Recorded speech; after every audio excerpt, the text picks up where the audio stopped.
안녕하세요. 사랑하는 성도님, 생명의 주님이 우리와 함께 하십니다.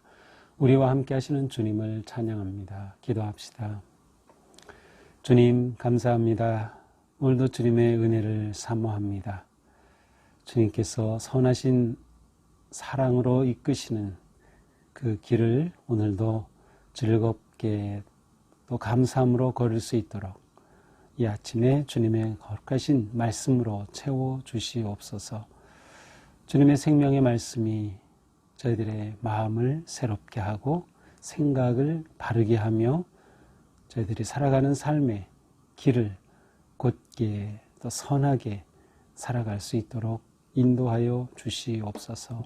예수님 이름으로 기도합니다. 아멘. 네, 오늘 말씀은 요한복음 7장 53절부터 8장 20절입니다. 제가 읽겠습니다. 다 각각 집으로 돌아가고 예수는 감람산으로 가시니라. 아침에 다시 성전으로 들어오시니 백성이 다 나아오는지라. 앉으사 그들을 가르치시더니 서기관들과 바리새인들이 음행 중에 잡힌 여자를 끌고 와서 가운데 세우고 예수께 말하되 선생이여 이 여자가 간음하다가 현장에서 잡혔나이다. 모세는 율법에 이러한 여자를 돌로 치라 명하였거니와 선생은 어떻게 말하겠나이까. 그들이 이렇게 말함은 고발할 조건을 얻고자 하여 예수를 시험함이로라. 예수께서 몸을 굽히사 손가락으로 땅에 쓰시니 그들이 묻기를 맞이 아니하는지라. 이에 일어나 이르시되 너희 중에 죄 없는 자가 먼저 돌로 치라 하시고 다시 몸을 굽혀 손가락으로 땅에 쓰시니 그들이 이 말씀을 듣고 양심의 가책을 느껴 어른으로부터 시작하여 젊은이까지 하나씩 나가고 오직 예수와 그 가운데 섰는 여자만 남았더라. 예수께서 일어나사 여자 외에 아무도 없는 것을 보시고 이르시되 여자여 너를 고발하던 그들이 어디 있느냐? 너를 정죄한 자가 없느냐? 대답하되 주여 없나이다. 예수께서 이르시되 나도 너를 정죄하지 아니하노니 가서 다시는 죄를 범하지 말라 하시니라. 예수께서 또 말씀하여 이르시되 나는 세상의 빛이니 나를 따르는 자는 어둠에 다니지 아니하고 생명의 빛을 얻으리라. 바리새인들이 이르되 네가 너를 위하여 증언하니 네 증언은 참되지 아니하도다. 예수께서 대답하여 이르시되 내가 나를 위하여 증언하여도 내 증언이 참되니 나는 내가 어디서 오며 어디로 가는 것을 알거니와 너희는 내가 어디서 오며 어디로 가는 것을 알지 못하느니라. 너희는 육체를 따라 판단하나 나는 아무도 판단하지 아니하노라. 만일 내가 판단하여도 내 판단이 참되니 이는 내가 혼자 있는 것이 아니요 나를 보내시니가 나와 함께 계심이라. 너희 율법에도 두 사람의 증언이 참되다 기록되었으니 내가 나를 위하여 증언하고 증언하는 자가 되고 나를 보내신 아버지도 나를 위하여 증언하시느니라. 이에 그들이 묻되 네 아버지가 어디 있느냐? 예수께서 대답하시되 너희는 나를 알지 못하고 내 아버지도 알지 못하도다. 나를 알았더라면 내 아버지도 알았으리라. 이 말씀은 성전에서 가르치실 때에 헌금함 앞에서 하셨으니 잡는 사람이 없으나 헌금함 앞에서 하셨으나 잡는 사람이 없으니 이는 그의 때가 아직 이르지 아니하였음이로라. 아멘.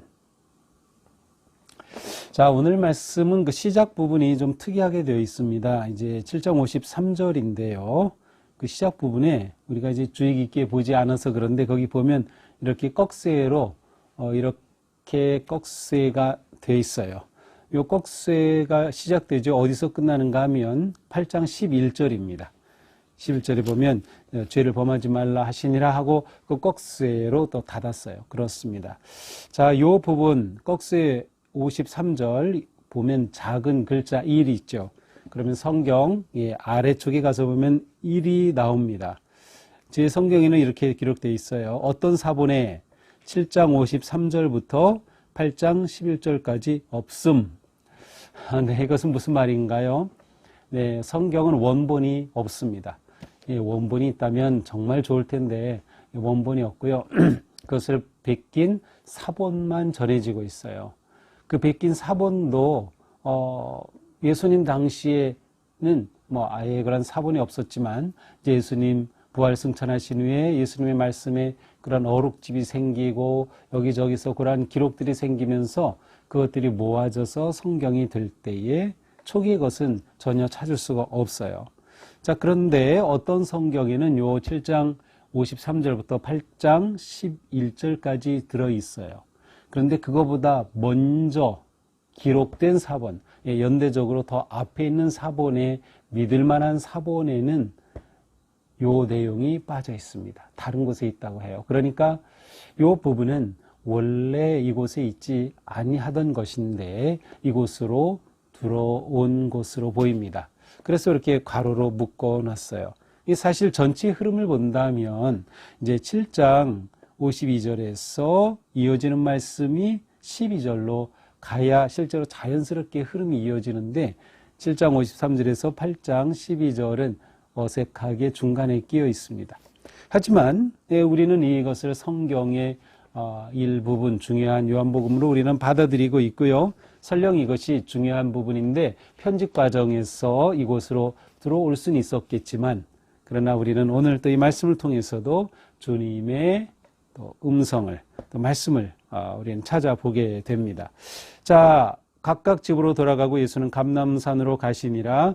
자, 예수님이 이 예루살렘 머무시는 동안에 주로 하시는 그러한 일정은 낮이 되면 예루살렘으로 가셔서 또 성전에서 또 뜰에서 가르치시고 사람들을 만나고 그리고 이제 저녁이 되면 감람산으로 돌아오십니다. 감람산까지는 약 한 700-800m 정도 되죠. 그래서 감람산 쪽으로 오셔서 이곳에서 쉬시고 주무시는 거죠. 그리고 다음날 또 예루살렘으로 가시는, 물론 예수님이 예루살렘에 오래 머무시진 않지만 머무시는 동안은 대개 이와 같은 모습이에요. 그래서 감람산으로 가셔서 주무시고 2절 아침에 다시 성전으로 오시니, 다음날 아침이 되어서 성전에 들어오십니다. 그리고 들어오셔서 백성들이 또 예수님께 몰려오죠. 그러자 그들을 가르치고 계셔요. 그런데 그 중에 그렇게 가르치고 계시는 도중에 서기관과 바리새인들이 음행 중에 잡힌 한 여자를 예수님 앞에 끌고 왔습니다. 이 서기관들이라는 사람들은 말씀을 연구하고 말씀을 기록하고 하는 말씀 학자들이에요. 율법학자라고도 말합니다. 바로 이들이 바리새인들과 함께 음행 중에 잡힌 여자를 끌고 예수님께 왔어요. 그리고 예수님께 말하죠. 선생이여, 이 여자가 가늠하다 현장에서 잡혔습니다. 모세는 이러한 여자는, 가늠하다 현장에서 잡힌 이 여자는 돌로 치라고 하였는데 선생님은 어떻게 하겠습니까? 이렇게 묻는 것입니다. 물론 이제 여기 모세는 이제 모세 율법을 말하죠. 그래서 레위기 20장과 신명기 22장에 이제 이렇게 가늠하다 잡히는 경우 어떻게 해야 되는지가 나와 있어요. 죽이게 되어 있어요. 남자와 여자 둘 다 죽이게 되어 있어요. 들에서 이러한 일이 발견됐을 경우에는 오히려 여자는 살려주고 남자를 죽이게 되어 있어요. 왜냐하면 이것은 여자가 반항하거나 거부할 수 없는 들에서 일어난 사건이기에 어쩔 수 없는 것으로 판단이 되어 남자만 죽이게 되어 있었죠. 자, 어쨌든 이러한 법을 들고 와서 예수님께 어떻게 하면 되겠습니까? 라고 이렇게 말하는 거예요. 자, 웃기죠. 예수님께 왜 이 여자를 데리고 옵니까? 이 여자가 정말 이런 문제가 있다면 정식으로 법정에서 율법에 따라서 처리하면 되는 건데 예수님께 데리고 왔어요. 그 이유는 분명합니다. 6절에 보니까 이렇게 하는 것은 고발할 조건을, 예수님에게서 트집을 잡고 예수님을 고발할 조건을 찾으고자 한 것이다. 만약 예수님이 율법에 이렇게 됐으니 여자를 죽여라, 이렇게 사형 언도를 내리면 그것은 예수님에게는 그런 언도를 낼 권한이 없어요. 당국자 정부에서 법정에서 사형을 내리는 건데 예수님이 그렇게 하면 금방 잡혀가죠. 또 만약에 이 여자에 대해서 예수님께서 여자를 살려줘라 그렇게 한다면 그것은 율법을 또 어긴 것이 돼요. 그러니까 예수님을 올무에 가두고 고발하려고 이렇게 예수님께 데리고 온 것이죠. 자, 예수님은 이러한 상황에서 어떻게 하십니까? 6절 하반절에 몸을 굽히사 손가락으로 땅에 쓰시니, 그런 상황에서 아무 말씀도 안 하시고 몸을 굽히셔 땅에다가 무엇인가를 글을 쓰셨어요. 그러자 7절 그들이 묻기를 맞이하는지라. 이게 무슨 뜻이죠? 묻기를 맞이 아니하는지라. 예, 옛날 그 표현이죠. 좀 요즘 우리 젊은이들은 이게 무슨 말인가 할 거예요. 묻기를 맞이 아니하는지라. 이것은 아주 재촉한다는 거예요. 그래서 예수님께 얼른 대답하라고 묻기를 재촉하고 다그친다. 그러자 예수님께서 일어나시더니, 글을 쓰신 예수님이 일어나시더니 이렇게 말씀하셔요. 너희 중에 죄 없는 자가 먼저 돌로 치라. 너희 중에 죄 없으면 먼저 돌로 치라. 그리고는 다시 앉으셔서 몸을 굽혀 땅에 또 글을 쓰십니다. 그런데 9절에 보니까 이들이 예수님의 이 말씀을 듣고 너희 중에 죄 없는 자가 먼저 돌로 치라 라고 이 말씀을 듣고 양심의 가책을 느껴서 어른부터 시작해서 다 떠나가고 말았습니다. 거기 왔던 바리새인들, 서기관들 다 떠나갔어요. 예수님의 말씀 앞에 아무도 죄 없는 자가 없었죠. 누가 죄 없는 자 어디에 있겠습니까? 그러자 아무도 없이 다 떠난 후에 예수님이 이 여자에게 말씀하셔요. 여자여, 너를 고발하던 그들이 어디 있느냐? 너를 정죄한 자가 없느냐? 그러자 이 여인이 대답하죠. 주여, 없나이다. 예수님께서 나도 너를 정죄하지 아니하노니 가서 다시는 죄를 범하지 말라 하시니라. 그래, 나도 너를 정죄하지 않겠다. 가서 다시는 죄를 범하지 말라. 다시는 죄를 범하지 말라. 이 표현을 통해서 예수님은 이 여인을 용서해 주셨다는 것을 간접적으로 또 보여주고 있습니다. 참 예수님의 이 모습을 보면 지혜롭기도 하고 예수님의 그 정체성, 예수님이 어떤 분이신가를 그대로 잘 드러내기도 하고 놀라운 권위와 그러한 권세로서 지금 이 사람들을 대하고 있음을 우리에게 보여줍니다. 자, 이 여인이 누구인지는 몰라요. 어거스틴이라고 하는 분은 이 여인이 막달라 마리아다 이런 이렇게 해석을 하기도 하는데 뭐 그럴 수도 있고 아닐 수도 있고 어쨌든 이 여인은 그날 예수님 앞에 용서를 받고 새로운 삶으로 나아갈 초대를 받았습니다. 자, 정말로 예수님의 말씀 앞에 자기가 죄가 없다라고 말할 사람은 아무도 없었을 것입니다. 예수님이 땅에 무엇을 쓰셨을까? 그것은 기록되어 있지 않기 때문에 아무도 모릅니다. 무엇을 쓰셨을까? 하지만 예수님이 쓰신다. 예수님은 하나님과 같은 분이죠. 하나님의 아들이시고 하나님, 신적인 하나님이셔요. 신적인 존재이셔요. 그런데 그분이 쓰신다라고 하는 것은 상징적으로 무엇을 떠오르게 하는가 하면 모세가 시내산에서 십계명을 받을 때 하나님이 손수 쓰신 것이었어요. 그러므로 예수님이 땅에 쓰셨다고 하는 이 행동은 상징적으로 새 계명을 기록하고 계신다는 것을 드러낼 수도 있습니다. 물론 예수님이 꼭 이런 의도로 하셨는지는 모르지만 우리는 예수님의 행동을 얼마든지 이렇게 받아들일 수 있는 것이죠. 예수님이 쓰신 것은 누구도 거부할 수 없는 내용이었을 것입니다.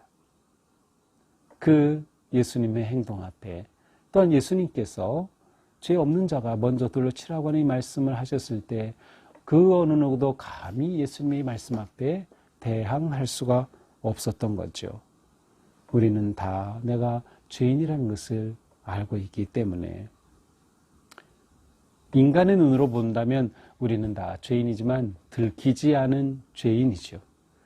하나님의 눈으로 본다면 우리는 다 드러난 죄인이죠. 이 여인이나 우리나 다를 바가 없다는 거죠. 예수님은 이날 선하고 의로우신 음성으로 사람들에게 그들의 양심을 일깨웠으며 또한 이 여인에게는 용서와 새로운 삶의 길을 열어주셨습니다. 이렇게 예수님 앞에 서기관과 바리새인들이 여인을 끌어온 장면은 사실 요즘 그 페미니즘이 많이 나오고 있는데 이런 입장에서 본다면 정말 엄청난 모습이죠. 왜냐하면 성경에는 분명히 남자 여자 둘 다 죽이게 돼 있는데 이날 이 사람들은 여인만 끌고 왔어요. 현장에서 잡았다고 했기 때문에 남자도 반드시 있었던 거죠. 그러나 그 남자는 어디로 갔습니까? 이 여인만 끌고 왔던 이러한 모습,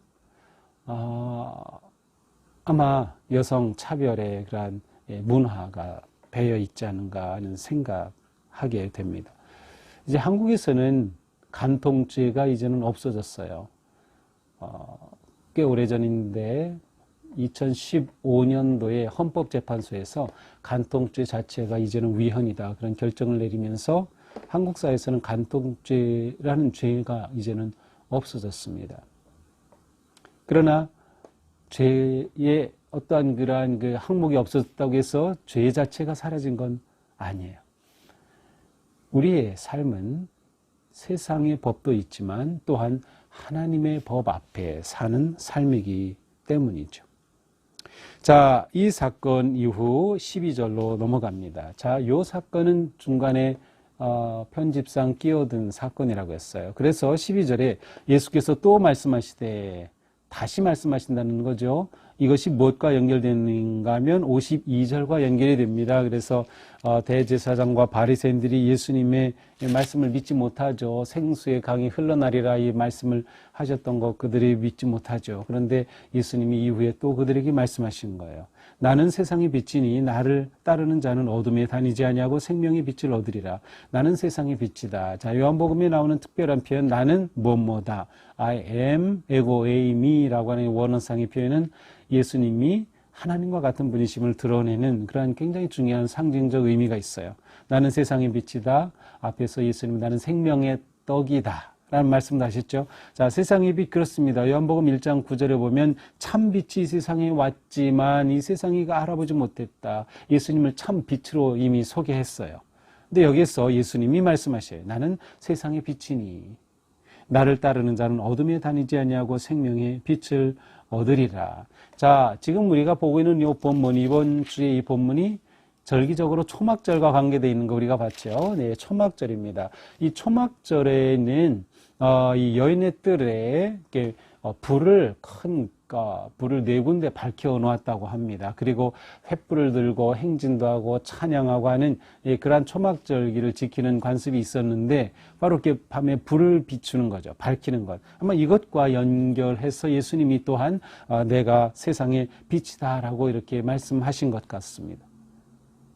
또한 이 절기 초막절은 이스라엘 백성들이 광야를 지날 때 절기이기 때문에 하나님께서 낮에는 구름기둥으로 밤에는 불기둥으로 인도하셨어요. 그래서 이 불기둥과 같은 그런 상징적인 그런 빛, 횃불, 불을 밝힘 이러한 것들이 이렇게 연결되어 있어요. 예수님께서는 이 초막절을 배경으로 해서 이와 같이 또 자신이 누구이신가를 드러내십니다. 나는 세상의 빛이다. 자, 이러한 예수님의 말씀 앞에 바리새인들이 내가 너를 위하여 증언하니 네 증언은 참되지 아니하다. 자, 이번에 이 바리새인들은 예수님이 말씀하신 내용을 문제 삼는 것이 아니라 예수님이 말씀하신 방식을 문제 삼고 있어요. 내가 너를 증언하니 네 증언은 참되지 않다. 예수님께서 내가 세상의 빛이다 라고 말씀하시니까 내가 너를 증언하니까 이것은 옳지 않다. 이게 무슨 말이에요? 그렇죠. 이 당시에 무엇인가 증언하려면 그 증언이 효과가 있으려면 적어도 두세 사람의 목격자가 있어야 돼요. 그런데 예수님이 자기가 혼자서 나는 세상의 빛이다 이렇게 말씀하시는 것을 그 방식 가지고는 증명할 수 없어. 그런 의미죠. 그래서 예수님이 말씀하셔요. 내가 나를 위해 증언해도 내 증언은 옳다. 내가 나를 위해 증언해도 내 증언은 옳다. 왜냐하면 내가 어디서 오며 어디로 가는 것을 알거니와 너희는 내가 어디서 오고 어디로 가는 것을 알지 못하기 때문이다. 예수님은 태초부터 계셨어요. 태초에 말씀이 계시니라. 그 말씀에 하나님과 함께 계셨으니 곧 예수 그리스도였어요. 바로 태초부터 계신 예수님, 예수님이야말로 예수님이 누구이신지 완벽하게 아시는 분이죠. 하나님이시니까. 그러니 예수님께서는 다른 증언자 필요 없어. 내가 선언하는 것 자체가 진리다라는 겁니다. 내가 어디서 오며 어디로 가는지 내가 알기 때문에 내가 하는 말은 옳다라는 것이죠. 너희는 육체를 따라 판단하나 나는 아무도 판단하지 않은. 너희는 육의 기초에서 육신의 것을 가지고 인간적인 기준으로 판단하고 결정하지만 그러나 나는 아무도 인간적으로 인간의 것을 가지고 육체로서 판단하지 않는다. 너희는 내가 어디서 오며 어디로 가는 것을 알지 못하느니라. 지금 이 바리새인들은 영적으로 예수님을 보지 못하고 있어. 눈이 닫혀 있는 거죠. 이 영의 세계를 보지 못해요. 예수님은 계속 이 요한복음에서 영과 육을 대비시키고 계시죠. 육의 눈으로는 예수님의 이 모습을, 예수님이 하나님의 아들이심을, 진리심을 보지 못하고 있는 거예요. 따라서 예수님의 이러한 모든 말씀과 행동을 이해하지 못하는 것이죠. 그러나 예수님은 이 말씀을 하시면서 그 증언이 확실하다. 나는 어디서부터 오고 어디로 가는지 내가 알고 있다. 바른 지식에 근거한 예수님의 선언이었습니다. 16절 만일 내가 판단하여도 내 판단이 참되니 이는 내가 혼자 있는 것이 아니라 나를 보내시니가 나와 함께 계심이라. 너희가 내 스스로 증언하니 옳지 않다고 하지만 사실 예수님이 내가 증언할 뿐만 아니라 누가 함께 해주셔요? 증인으로 하나님. 그렇습니다. 나를 보내시니가 나와 함께 계심이라. 그러니 그들이 말하는 것에 따라서도 예수님은 옳으신 겁니다. 예수님의 선언은 옳으신 거예요. 너희 율법에도 두 사람의 증언이 참되다 기록되었으니 내가 나를 위하여 증언하고 증언하는 자가 되고 나를 보내신 아버지도 나를 위하여 증언하시느니라. 자, 아버지가 증인이 되시고 나도 증인이 되고 그러니 너희가 내가 말하는 방식을 트집 잡았지만 너희가 그렇게 말하는 것조차 옳지 않다라고 하는 거죠. 자, 예수님이 또 아버지를 말씀하시니까 그들이 묻습니다. 19절 내 아버지가 어디 있느냐? 예수께서 말씀하시죠. 너희는 나를 알지 못하고 내 아버지를 알지 못하도다. 나를 알았으면 내 아버지도 알았으리라.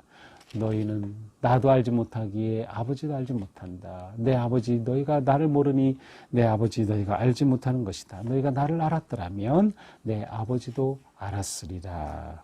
여기서 안다는 것은 바른 관계를 말하죠. 암이라는 것은 아주 친밀하고 완벽하게 서로를 아는 그러한 바른 관계입니다. 그러나 이들은 예수님을 인정하지 않고 믿지 않고 모르기에 아버지도 누구인지 전혀 모르는 것이죠. 이 말씀은 성전에서 가르치실 때에 헌금함 앞에서 하셨으나 잡는 사람이 없으니 그의 때가 아직 이르지 아니하였습니다. 자, 예수님의 때가 다가오고 있지만 아직 그 때가 아니었기에 이렇게 헌금함 앞에서 이 당시 헌금함은 헌금 괴가 나팔 모양으로 된 것이 13개가 여인의 뜰에 있었던 것으로 보입니다. 여기에 동전을 넣으면 쭉 소리가 나가지고 저 사람 헌금 많이 하는구나 막 이런 거 알 수 있었죠. 그러나 여인이 조그만 두레돈 넣었을 때는 저희는 저거밖에 못 넣네 뭐 이렇게 금방 알 수 있는 바로 그 헌금함 앞에서 이 말씀을 하셨다. 그렇지만 아직 때가 아니시기에 예수님은 아직 잡아가지는 않고 있는 모습입니다. 자, 이것이 오늘 말씀이죠. 오늘 말씀은 두 가지의 사건이 모두 포함이 되어 있습니다. 바로 한 여인이 끌려와서 정죄당하던 모습, 그리고 예수님이 나는 세상의 빛이라고 선언하신 그러한 말씀이죠. 자, 이 말씀을 보면서 우리는 몇 가지 생각해 볼 수 있어요. 첫째로 우리는 선한 뜻과 마음으로 살아가자. 선한 뜻과 마음으로 살자. 오늘 말씀에 보면은 계속해서 예수님을 트집 잡고 있죠. 서기관들, 바리새인들. 이 바리새인들이 예수님께서 또 계속 이렇게 트집을 잡고 있어요. 그리고 이들은 정죄하고 판단하고 다른 사람을 비난하는데 아주 익숙한 사람들입니다. 그러나 우리 그리스도인의 삶은 예수님을 따르는 우리의 삶은 이와 같아서는 안 되는 거예요. 정죄, 비난, 판단이라는 것은 나 자신에 대해서는 하지만 남에게 그렇게 하지 않는 것. 우리는 항상 선한 뜻, 다른 사람의 죄를 들춰내고 비난하고 흠집을 내려고 하는 것이 아니라 항상 선한 뜻과 마음으로 살아야 된다. 예수님처럼 품어주고 용서하고 세워주는 그러한 마음으로 살아야 한다. 사실 우리는 나 자신에게는 엄격하고 다른 사람에게는 너그럽게 살아가는 그 삶, 이것이 우리가 예수님을 따르는 삶의 모습이라고 할 수 있어요. 사실 우리는 누구나 다 주님 앞에 죄인이기 때문이죠. 우리가 아무리 큰 소리 친다 한들 나도 죄인이에요. 단지 세상에서 들키지 않았을 뿐이죠. 그러나 예수님 앞에서는 다 드러나 있는 죄인. 그래서 내가 죄인임을 알고 그 죄를 용서해 주신 주님의 은혜를 알고 있다면 우리는 다른 사람에 대해서 너그럽고 선한 마음으로 살아야 한다. 또한 우리는 예수님이 내 삶의 참 빛이시다라는 것을 다시 한번 고백하고 또 확인해야 합니다. 내 삶의 빛이시다는 것은 무엇이에요? 내 삶의 기쁨이다. 생명의 근원이 되신다. 내 삶의 구원이 되신다라는 거죠. 빛은 밝혀줍니다. 따라서 예수님이 우리를 밝혀주시는 것, 우리 마음에 들어오시면 우리 인생을 밝혀주시는 거죠. 진리로 밝혀주셔요. 생명으로 밝혀주셔요. 우리의 영혼을 밝히시고 우리의 나아가는 인생길을 밝혀주셔요. 예수님은 우리에게 말씀으로 다가오시고 또 거룩하신 영으로 다가오시죠. 주님의 말씀은 내 발의 길이요 내 길의 빛이니이다. 그렇습니다. 우리가 가끔 매일 묵상함을 통해서 말씀이 우리의 인생을 비춰주고 있음을 느끼고 있나요? 그렇습니다. 바로 주님의 생명의 빛이죠. 우리 안에 빛이 비칠 때 어둠은 물러갑니다. 또 우리가 그 빛난 인생을 살아갈 때 세상 어두운 세상에서 밝은 빛을 드러내는 삶을 살게 되는 거죠. 이것이 우리의 거룩한 예수님을 따르는 제자의 아름다운 모습입니다. 우리 마음을 활짝 열고 영혼을 활짝 열어서 빛이신 예수님을 늘 모시고 그 주님과 친밀하고 가까운 믿음의 관계, 그 교제 속에 우리가 주님을 알므로 하나님을 아는 이러한 행복한 삶, 오늘도 우리가 사는 것이죠. 오늘도 주님의 은혜의 말씀이 우리 안에 생명의 빛이 되고 우리를 밝혀주셔서 우리의 걸음걸음이 어둠을 물리치며 생명과 기쁨과 구원의 길을 걸어가는 그러한 아름다운 하루가 되기를 주님의 이름으로 축복합니다. 기도합시다. 주님 감사합니다. 우리가 예수님을 알므로 하나님을 알게 됐고 예수님의 빛이 우리 안에 빛이므로 우리의 죄가 드러나고 주님께 나아가게 되며 주님 용서하시고 새 생명을 주시며 진리와 기쁨의 길로 인도하여 주시는 이 너무도 아름답고 귀한 삶을 저희들에게 주셨으니 감사합니다. 오늘 하루 사는 동안 저희들의 삶이 주님, 빛이신 주님 밝게 빛나는 삶, 저희의 마음을 비추시고 영혼을 비추시며 나아가는 삶의 길을 비추시고 우리가 그 생명의 빛, 진리의 빛을 따르는 복되고 아름다운 삶, 거룩한 하루가 되게 하여 주시옵소서. 예수님 이름으로 기도합니다. 아멘. 네, 오늘도 생명의 빛으로 기쁨이 넘치는 그런 환하고 행복한 하루가 되기를 축복합니다. 사랑합니다.